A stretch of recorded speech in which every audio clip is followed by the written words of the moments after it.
Hi, what I'm going to do is I'm going to work on a couple of topics that are in this chapter.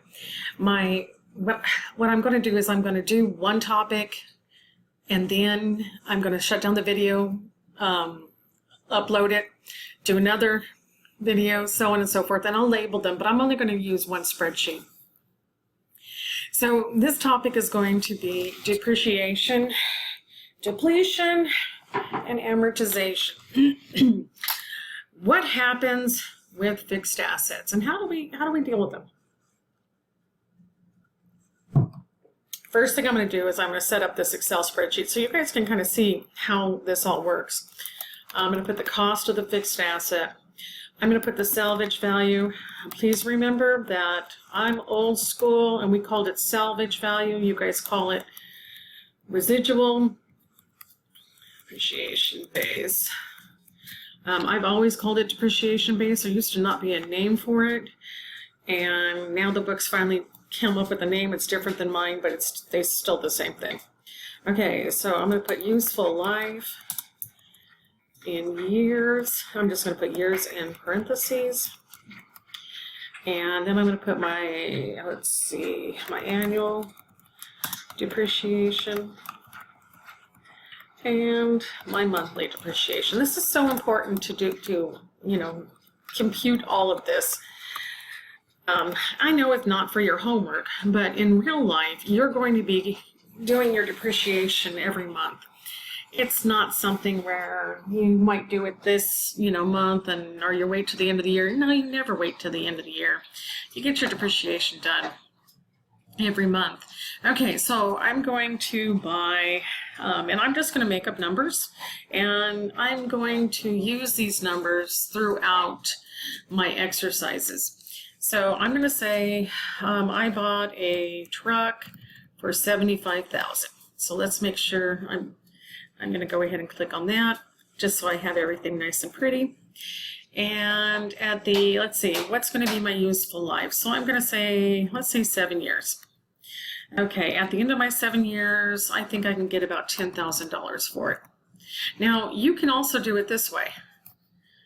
0. It's just your best guess. But I'm going to go ahead and put that in here. And so I'm going to go, let's see what our depreciation base is. Minus that 10,000, we know it's 65,000. My dog's crying right now. Come here. No, he's afraid of the mop.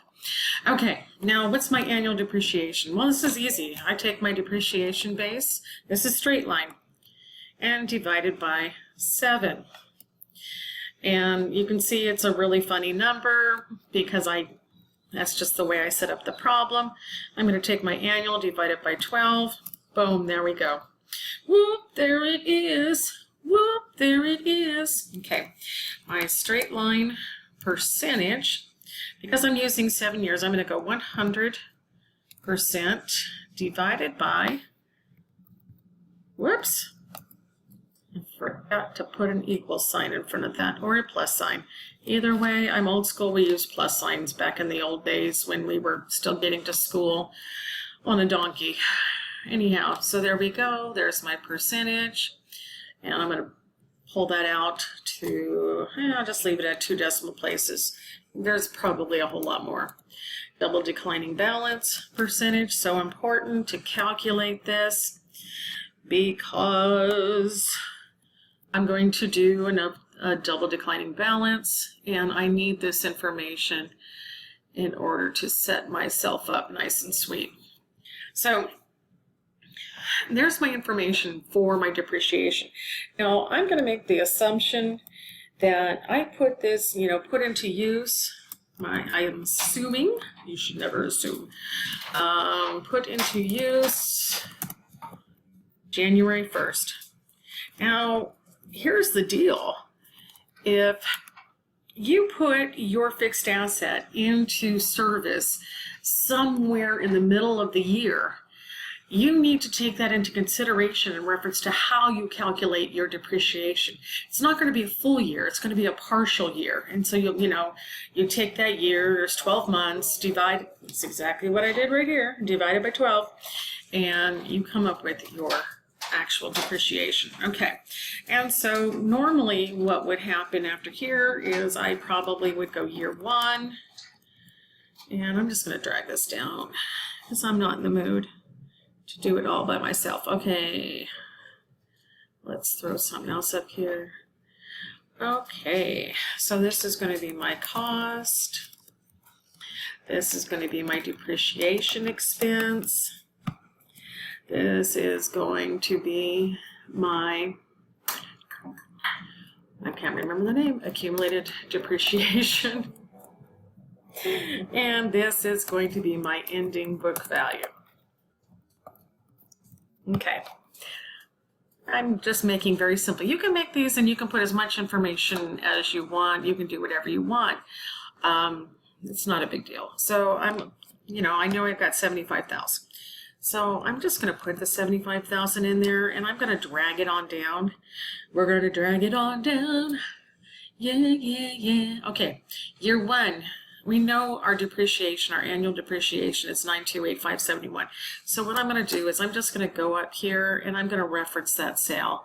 And I'm just going to put the dollar signs around it because I don't really want it to move and reference any other cell. And I'm just going to drag that puppy on down. You see what I did is I took that, I made that little black cross right there, and I just dragged it straight down. Now, this formula is going to look a little bit different. So we got the 928,571. Okay.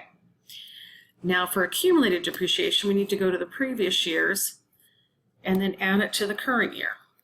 Okay. Now, I'm just going to drag this on down. So you can kind of already see, I've already depreciated 65,000.